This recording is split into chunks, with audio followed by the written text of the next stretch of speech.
Hey everyone. I'm so excited about the journey we're on, and I would love for you to be a part of it. If you're enjoying the content, don't forget to hit that subscribe button and help me reach 1,000 subscribers. Your support means the world, and I can't wait to share even more with you. Let's do this together. So I broke up with Jim about 5 weeks before everything started.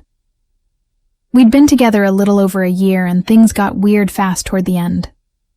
Nothing wild, just that kind of slow unraveling where every little thing turns into a fight and even being in the same room feels like dragging your feet through mud. We had this quiet split in a coffee shop near my place.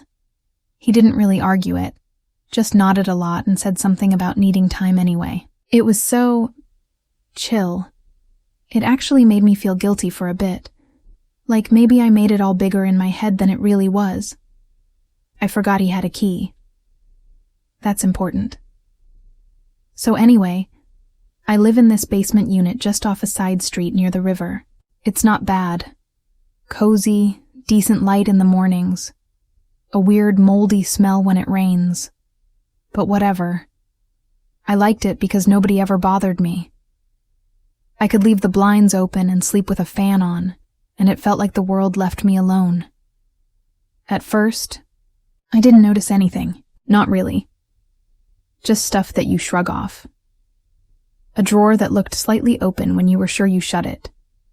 A light on in the bathroom you swear you turned off. Once I found my phone charger plugged in even though I hadn't touched it all day. I just blamed it on being scatterbrained or tired. I was working more hours, skipping meals. You know how it goes. Then things started getting deliberate. Like one day, I went to take a shower and there was writing on the mirror. Nothing scary, just a smiley face drawn in the fog. At first, I laughed because I thought maybe it was from the last time I showered, like maybe it just didn't clear. But then the next day, it was a little heart. And the mirror wasn't foggy when I walked in. It fogged up while I was standing there, looking at it.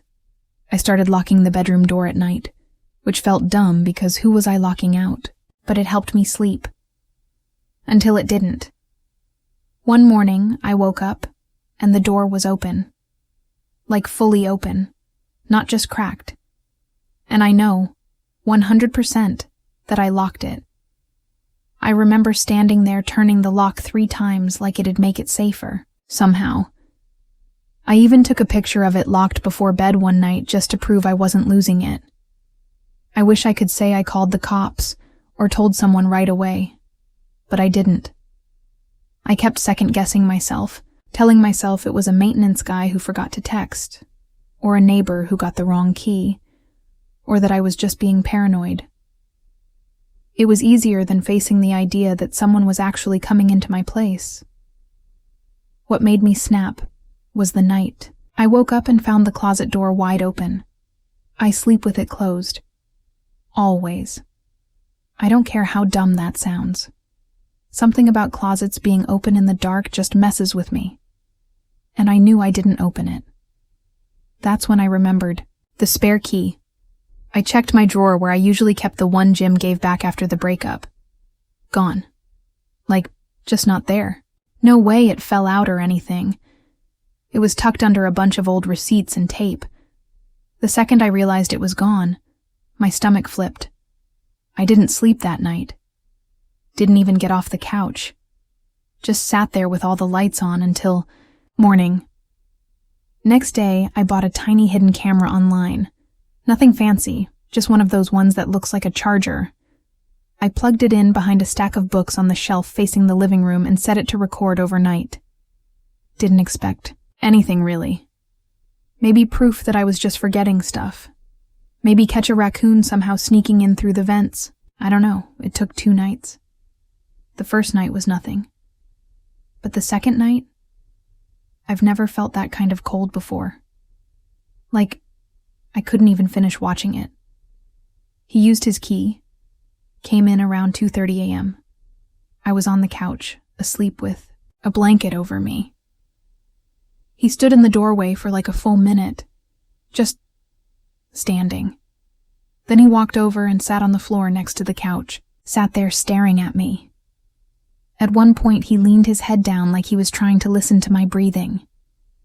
Then he got up, disappeared out of frame for a bit, and when he came back, he lay down right next to me. Not touching, but close enough that if I rolled over, I would have bumped into him.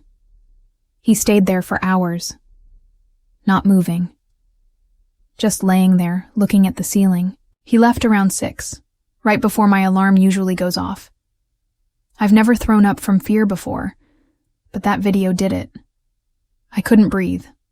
I just kept thinking. What if I'd opened my eyes? What if I'd rolled over? What if he'd decided to stay? I changed the locks that day. Deadbolt too. Told my landlord and showed him the video. He didn't even blink, just nodded and said he'd add a chain lock for free. I moved a month later, closer to my sister's place across town. Jim never texted, never showed up again, never tried to reach out. I still think about it when I can't sleep, about how many nights he might have come in before I noticed, about how quiet he must have been, about the look on his face when he laid down next to me like that was normal. I guess the worst part is knowing that if I hadn't set up that camera, I probably never would have known. I would have just kept blaming myself, kept locking my door and hoping it stayed shut. But yeah, that's it. There's not really a big twist or anything. Just don't forget who has a key.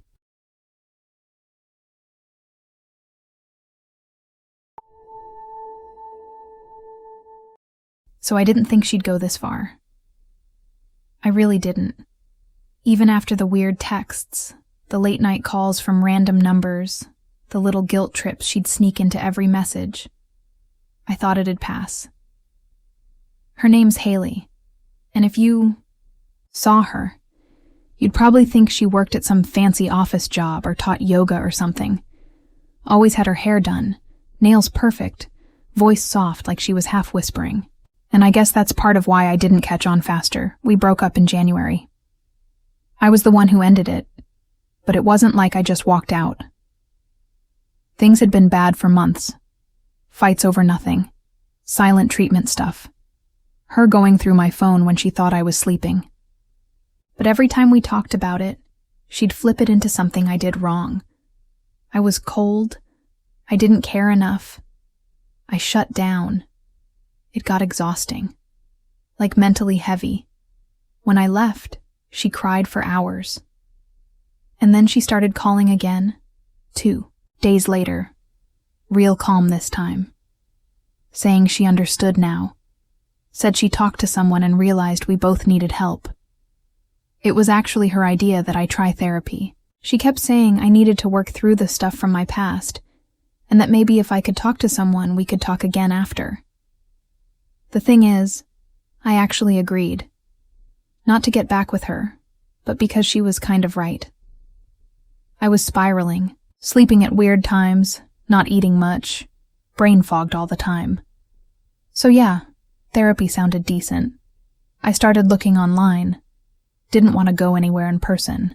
Found this therapist named Dr. Mackenzie Reed on some mental health directory. Clean site, nice headshot, couple videos where she talked about trauma and relationships. She had this calm voice and a way of talking that made everything feel like it wasn't that big of a deal, like maybe I wasn't actually broken. She specialized in anxiety, depression, emotional abuse, all the keywords I didn't want to say out loud but knew were hitting me. We started doing weekly video calls.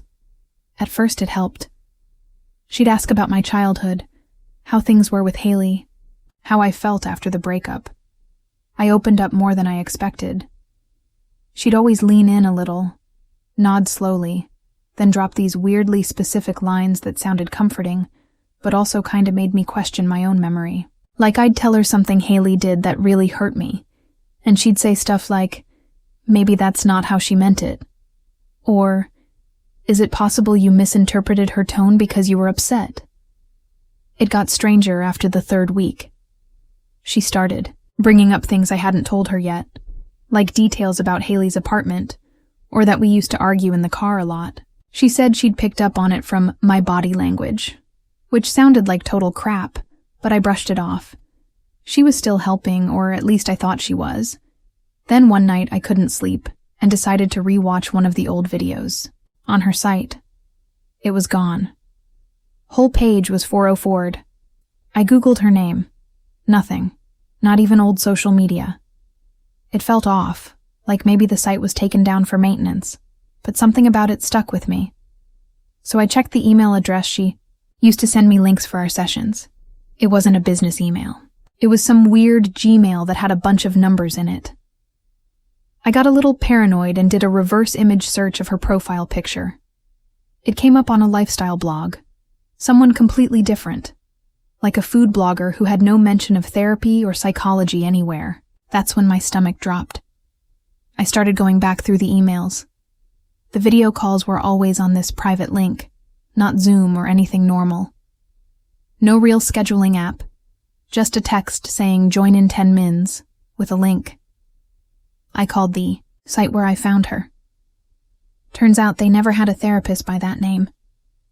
They didn't even have a record of the listing, and I swear, I felt like I'd lost my grip on reality for a second.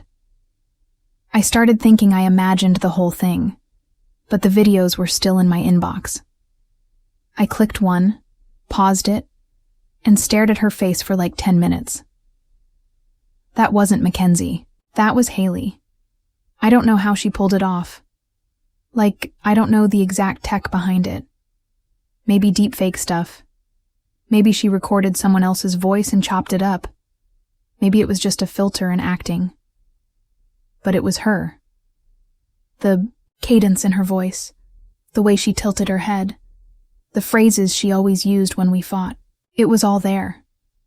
She'd been pretending to be my therapist for over a month, coaching me through a breakup she caused, planting doubt in every session, getting me to question everything I remembered about her, everything that made me leave, and I fell for it.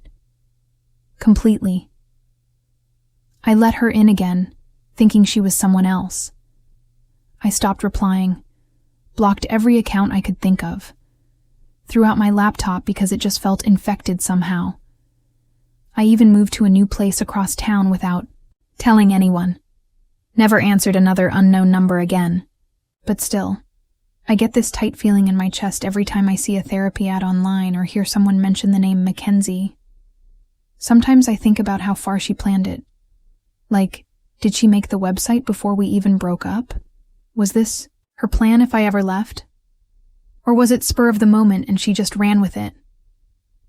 Either way, she got in my head like nothing else ever has. That's the part that messes me up the most, not the pretending or the fake videos.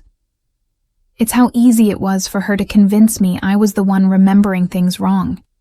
How she made me think she was helping while she slowly twisted every thought I had. I haven't heard from her since I disappeared. But sometimes late at night, I swear I see her face in my head, in that fake little video box with the soft lighting and that quiet voice, asking me if I'm really sure it happened the way I said it did.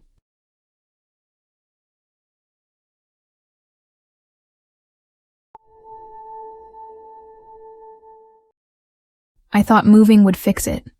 Like if I got far enough, changed my number, switched jobs, new apartment, knew everything, he'd just stop.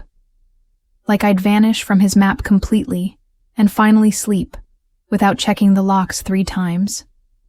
I picked a city he'd never been to, packed what I could in 2 suitcases, and got on a bus. It wasn't brave or exciting. It felt like running from a house fire barefoot. His name was Sebastian. We dated for 2 years. It started out fine, I guess. But by the end, I didn't even recognize myself. Everything I said felt like it had to pass through some invisible filter. If I said the wrong thing, he'd twist it into a whole argument. If I didn't answer fast enough, he said I didn't care. He'd show up at my job. Once he waited in my parking lot for 5 hours just to see who I was with. He never hit me or anything like that. But it got in my head, like mold you can't See until it's already in the walls. So yeah, I moved. Rented a tiny room in this old duplex on a street that smelled like coffee in the mornings and garbage at night. The girl who posted the ad was named Emery. She seemed normal. Early 20s, soft-spoken, wore a lot of band tees and always had her headphones in. We barely talked the first week. I figured that was good. I wanted space. I didn't want to tell my life story to some stranger just because we shared a fridge. But then little stuff started sticking out. Like the second week, she asked if I ever used to live in Montgomery. I'd never told her where I came from. The listing site didn't have my full profile up, and I used a different email. I froze for a second and just said no. She nodded and didn't say anything else. But something about the way she looked at me made my stomach turn. It was too specific to be a guess. Then it was the phone thing. I always kept mine on silent, flipped face down. One night I forgot it, on the kitchen table while I was in the shower. When I came back, it was moved. Not a big deal, right? But I could tell because it had a hairline crack in the corner and I always lined it up with the edge of the table. I asked if she touched it, and she just said she thought it was hers. But her phone was white, mine's black, and hers has a case. Mine doesn't. It got worse when she started bringing people over. This one guy showed up a few times, quiet, older than her. Didn't talk to me, just nodded when we crossed paths. I only saw him twice, but both times he gave me this look like he knew me, like he was trying to see past my new haircut or my hoodie pulled tight. After that, I bought blackout curtains for my room and moved my bed so it wasn't in direct view of the window. I started testing her a little, left out fake notes about going back to Montgomery. Casually mentioned an ex named Ryan just to see if she reacted. She didn't. Always acted uninterested. But then I caught her in one. I was half asleep on the couch one night, headphones in, but nothing playing. Just didn't want to talk. She came in on the phone, pacing quietly. I didn't move, just watched the lights from her screen bounce around the ceiling. And I swear, she said his name. Not once, like 3 times. Quietly, fast, like she was trying to keep it low. But I heard it. Sebastian. She said something like, "She's doing fine, I think. Hasn't said much." My chest started pounding, so hard I thought she'd hear it over the music. I stayed still until she left the room, then ran to the bathroom and locked the door. That was the first night I slept in the tub. I couldn't explain it, just needed something solid around me. I didn't even have a plan at that point. I just knew something was really off. I searched her room when she went out the next day, felt sick doing it, but I had to know. Under her bed, in a shoebox, she had letters, printed emails, old photos of me and Sebastian. Some of them were from years ago. One picture was me at a gas station, taken from across the street. I wasn't even looking at the camera. Another one was a screenshot of a Facebook message I sent to a friend about trying to leave him. All of it felt like evidence, like she'd been collecting pieces of my life. And that's when it hit me. She wasn't just some random roommate. She was planted. Maybe a cousin. Maybe worse. Someone he was seeing now. Someone he trusted enough to embed in my life like spyware. And the scariest part? She was good at it. She didn't act weird, didn't push too hard, just watched. Listened. Collected. I packed that night. Didn't care if she came back and saw me. I just threw everything I could into a trash bag and called a rideshare. I left the key on the kitchen table and didn't leave a note. Changed. My number again. New email. Started crashing with an old coworker I barely knew. I didn't even take my name off the lease. Just disappeared. I still don't know how long she'd been watching me, or how he found out where I moved. Maybe he tracked my phone. Maybe he found my new job somehow. Or maybe he never stopped watching. Just waited for me to get comfortable. It's been 4 months. No contact. But I still check behind me when I walk home. Still keep a towel over my laptop camera. Still unplug the router at night. Some days I want to believe it was all in my head. But I remember that photo of me at the gas station, taken from a distance. And I remember her voice in the dark saying his name like it was nothing. So no, I'm not over it. I don't think I will be for a while.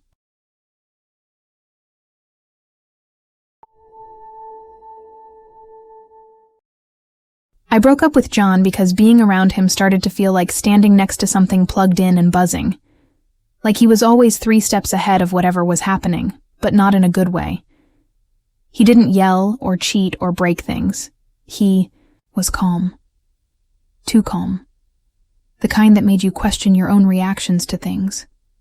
Like if I got upset, he'd just look at me with this blank stare and ask if I was done.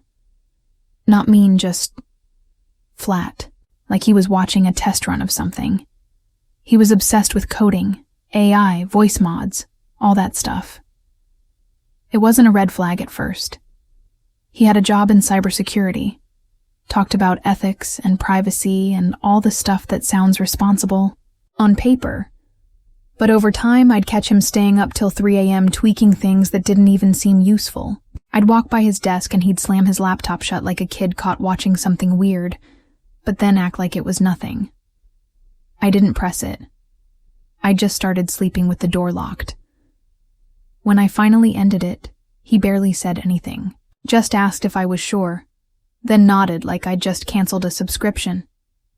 He didn't text after, didn't call, didn't even block me. I almost respected how clean it was. But 2 weeks later, stuff started happening. The first weird thing was this call I got from an unknown number. When I picked up, no one spoke for a second.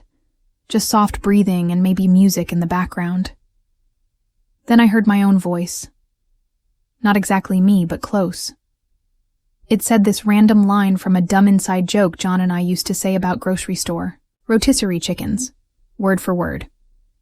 I hung up, laughed it off, figured it was a prank. But then it kept happening. Different numbers. Random times of day. Sometimes it was my voice saying stuff I remembered telling John, stuff I never told anyone else. Like one night I got a voicemail where I said, "Do you ever feel like you're not real until someone looks at you?" I'd said that to him, once when we were watching TV. It wasn't in any texts. I'd never posted it online. I started freaking out. Googled number spoofing, voice cloning, all that. Tried to convince myself it was some freak coincidence. Maybe I just got that good. Maybe I'd left my phone unlocked too many times around him. But deep down, I knew it was him. This was exactly his kind of thing. Quiet, smart, invasive. Then came the texts. They were written like I wrote them. The same weird phrasing, the same emojis I always used. I got one that just said, "Stop microwaving grapes," which is something I'd texted him a year ago after a TikTok binge. Stuff that made no sense to anyone but us. And the scariest part? They came from my own number. Like literally looked. Like I texted myself. I tried deleting and blocking, but they kept showing up. Sometimes just a string of words I used to say when I was anxious.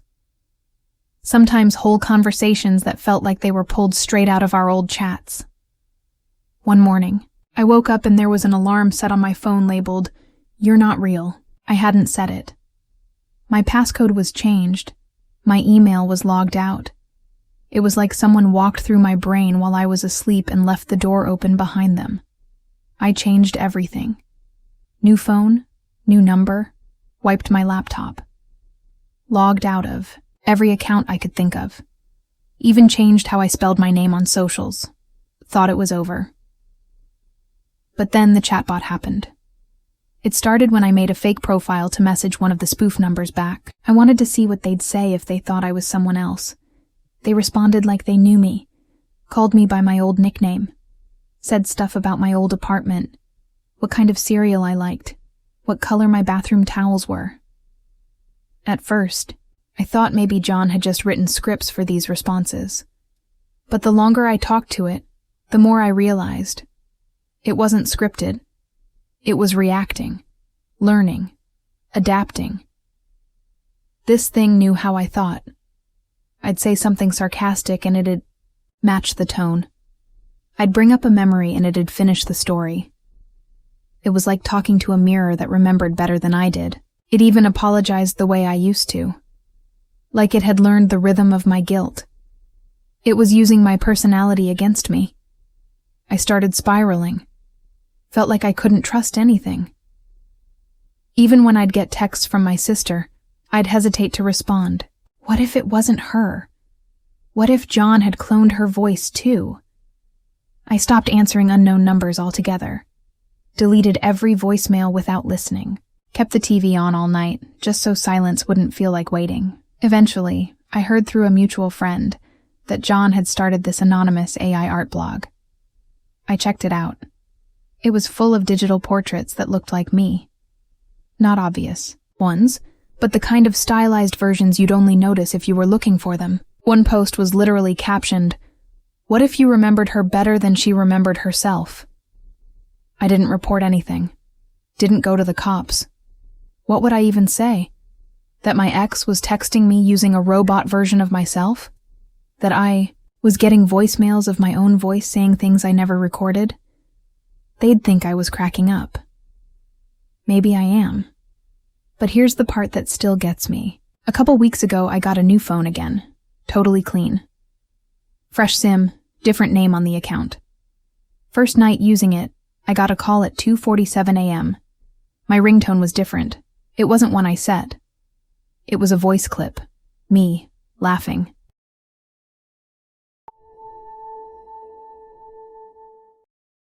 I thought we were being mature about the breakup. That's the funny part. Like, out of everything, that was what felt weirdest later. How normal it all started. No screaming, no cheating, no throwing stuff into the street. Just a quiet mutual agreement that we weren't working. We split up the apartment, the furniture, the bills, and then came the dog. His name is Milo. He's a rescue. Some kind of mix. Short legs, scruffy hair. Too smart for his own good. We got him together after we moved into our second place. I was the one who filled out the forms and paid the deposit. But I'll admit, my ex, Tyler, was the one who trained him. They had a bond. The kind of attachment where Milo would stare at the door until he came home and lose his mind when he walked in. I won't lie.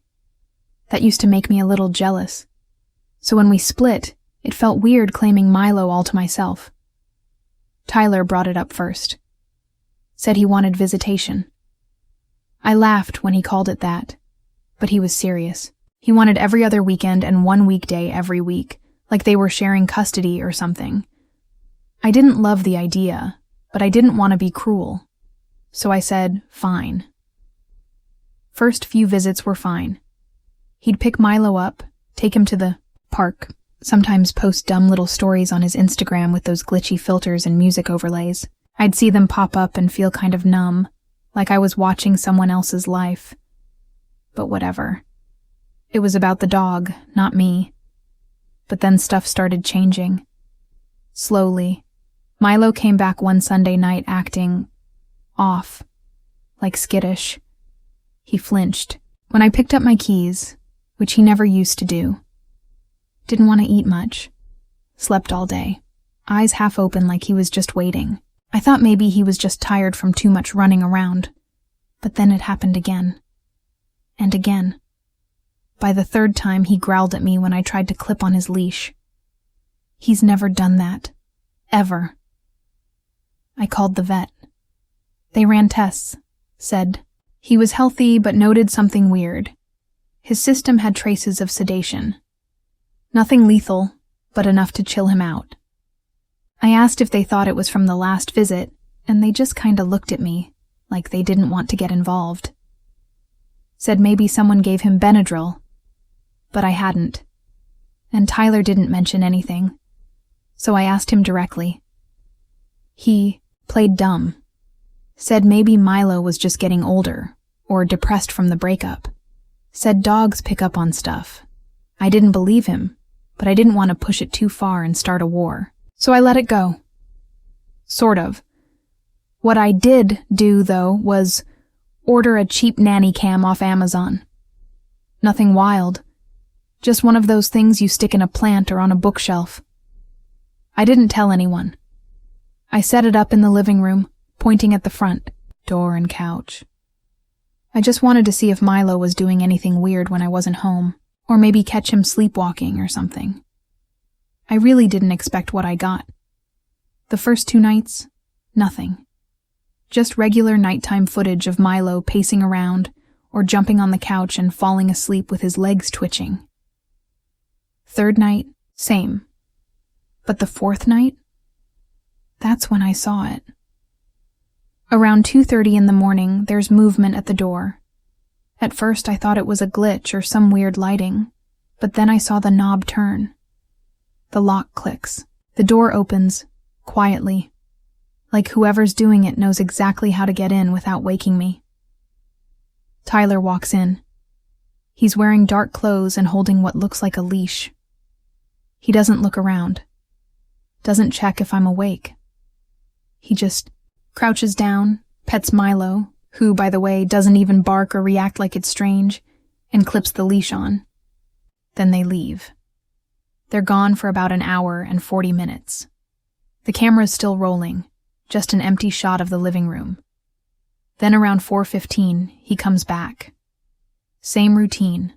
Brings Milo in, unclips the leash, gives him something from his coat pocket, I couldn't tell what it was, and leaves. Relocks the door, and I didn't wake up for any of it. I watched that video like 10 times. My hands were shaking. I wanted to believe it was fake, or a dream, or something else that made sense, but it wasn't. It was real. Tyler had been coming into my apartment in the middle of the night and taking the dog out. Not to steal him. Not to hurt me. Just borrowing him. Like some deranged midnight visitation. I confronted him, obviously. He denied it. Even when I said I had video, he said it must have been someone else. Said he'd never do that. Tried to flip it on me, saying maybe I was just stressed and needed to talk to someone. Typical. I changed the locks. Filed a report, even though I didn't really expect the cops to do much. And I stopped letting him see Milo at all. Blocked his number. Went total no contact. But here's the thing. Ever since then, Milo still wakes up around 2:30 a.m. Like clockwork. He paces by the front door and whines quietly, like he's waiting for someone. Some nights he scratches at the lock. Once or twice, I swear he looked up at me like he didn't understand why it stopped. Like he missed it. And I keep thinking about what Tyler was doing during those trips. Where he was taking him. If he was just walking him around the block or something else. Something worse. I'll never know. But that camera saved me from going completely insane.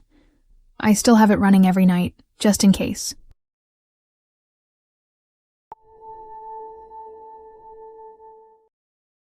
I thought my ex moved to Minnesota. That's literally how this all started. We broke up about 7 months ago. It wasn't explosive or anything, but it was weird. Drawn out. One of those breakups where you keep living together for too long after you've already said it's over. We shared the mortgage, had no kids, just one cat who honestly liked her better. When she finally said she was going to stay with her sister across the country and start fresh, I was like, yeah, cool. That's what I needed to hear. She packed light. Left behind some clothes and books and a plant she knew I'd forget to water. And then she was gone. No big dramatic goodbye. Just poof. And for the first time in months, the house felt like mine again. It was quiet. Too quiet sometimes. But I needed that. I started fixing stuff up. I'd been meaning to redo the basement. For years, it was just concrete and boxes and spider webs. I wanted to turn it into a movie room. Maybe put in a mini fridge. Hang up those dumb neon signs you see on sale online. So I started chipping away at it. Weekends mostly. Hauling out junk. Painting the walls. Redoing the lights. That's when things got weird. First, I noticed food missing. Nothing huge. Just like a yogurt gone. A granola bar I swore I hadn't eaten. I figured I was just forgetful. Maybe I grabbed it on the way out one morning and didn't remember. Maybe I was sleep eating, who knows. But it kept happening. And then I found a spoon in the trash that still had peanut butter on it, and I hate peanut butter.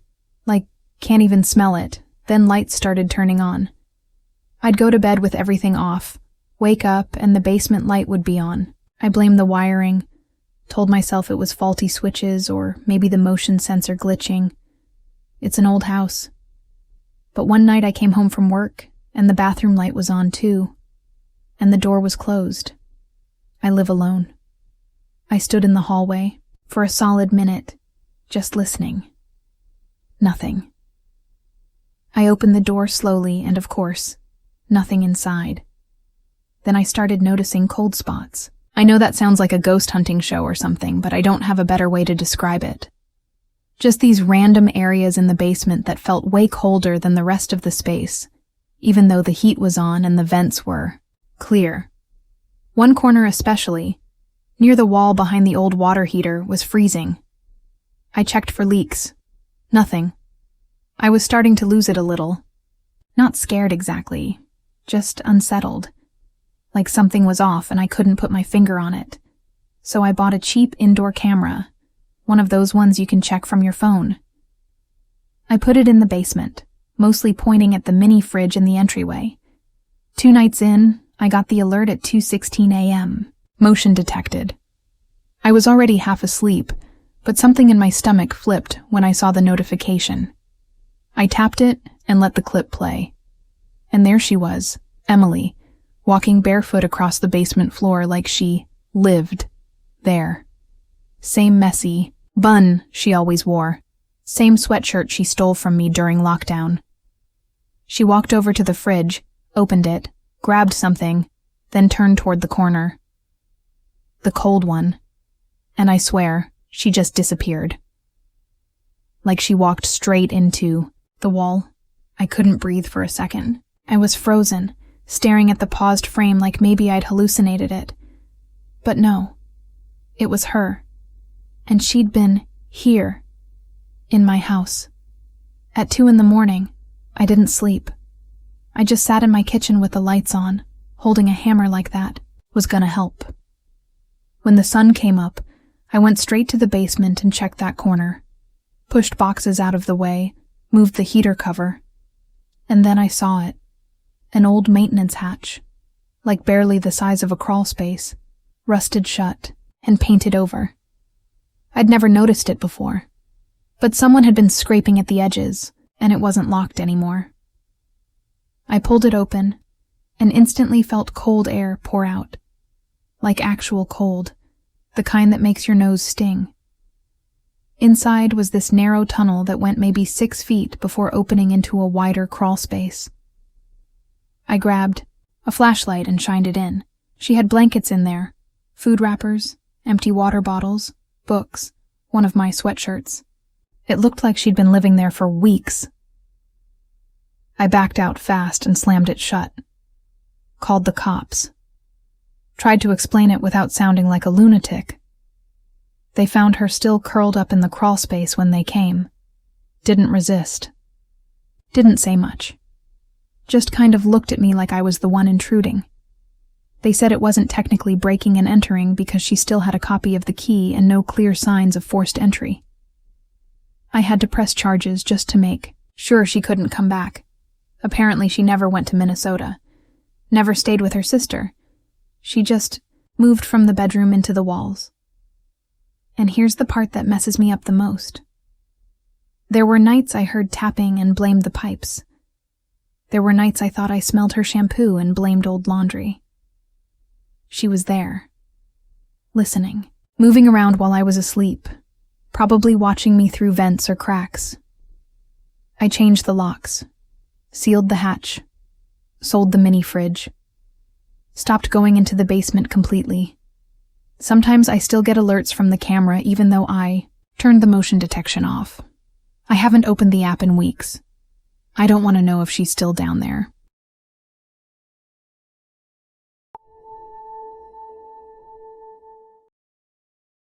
I've been in 2 car crashes in my life. One when I was 17 and dumb, texting while pulling out of a Wendy's, and the other one 6 months ago, which almost killed me. I wasn't texting, wasn't distracted, wasn't speeding. I was just driving home from work, same way I always do, same roads, same left turn at the light near the gas station. Except that time, the brakes didn't work. I hit the brakes and nothing happened. Like, zero resistance. It was so fast I couldn't process it until I was already halfway through the intersection, car sliding like it was on ice. I clipped the back of a pickup truck and spun out into a street sign. I blacked out for like 5 seconds. Next thing I knew, there were people knocking on the window and a paramedic asking me my name. I walked away with bruises and a concussion. The guy in the truck was fine, thankfully. My car was wrecked, though. Totaled. They towed it to a nearby garage, and I figured that was that. Some random malfunction. Maybe I hadn't kept up on maintenance. Maybe the lines were worn out. I was still foggy from the crash and meds, so I just nodded through most of the questions and said I'd come back later to get my stuff from the car. The mechanic called me 2 days later, and he sounded weird, like cautious, but also kind of pissed off. Said I needed to come in because something wasn't adding up with the car. I assumed he meant insurance stuff. Maybe the adjuster gave him a hard time. But no, he met me in the lot and said flat out that the brake lines were cut. Like cleanly. Intentionally.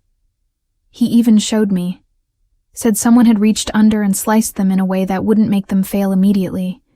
Just enough to leak slow, then give out all at once.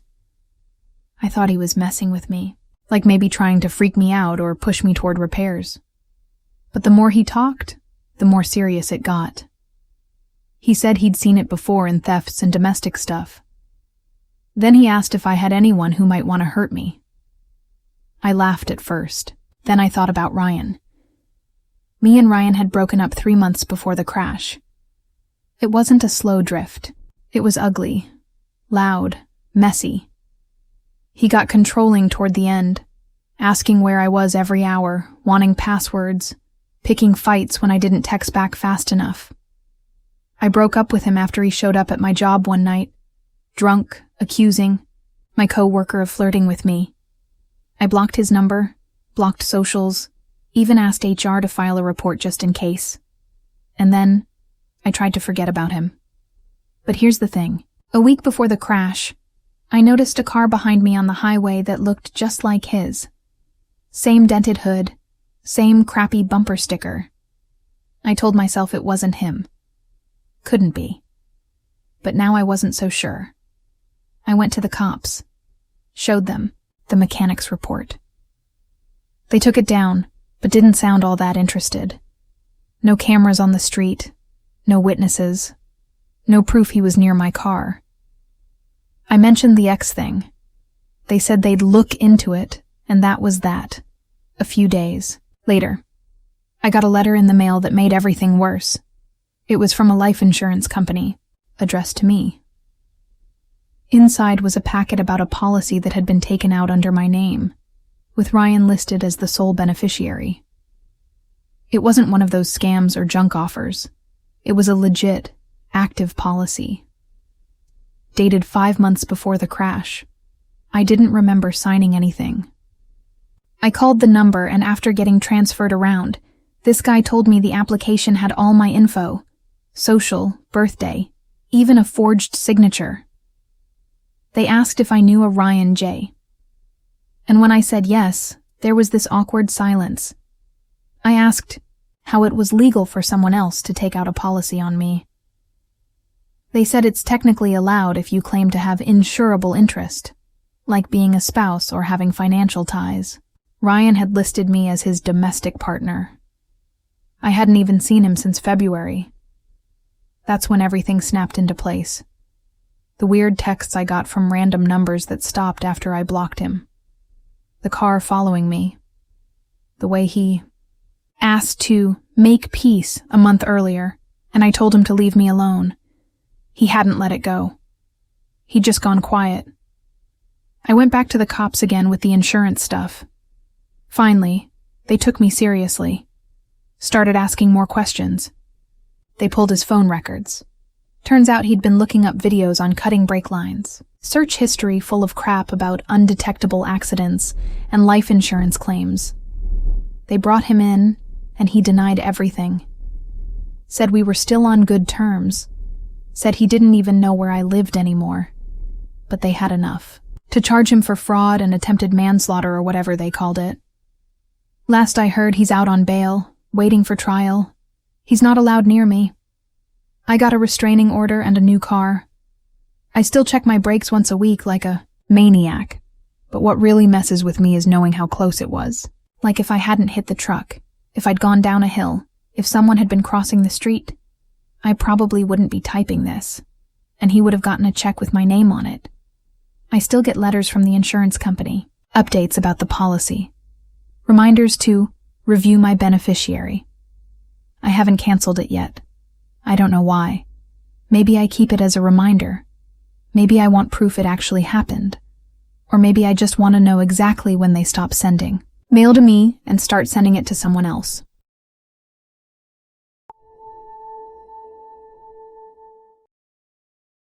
This one's gonna sound crazy, but I swear it happened. I can't believe I'm even telling you this. If you had told me 6 months ago that I'd be sitting here wondering if I'd ever get a job again, I would have laughed. But that's where I am now. I've been unemployed for months, and it's all because of my ex. I'm a decent guy. At least I like to think so. No criminal record, no mental health issues. At least none that I've ever seen.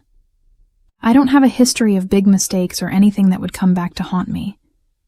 But after we broke up, I couldn't even get a call back for interviews.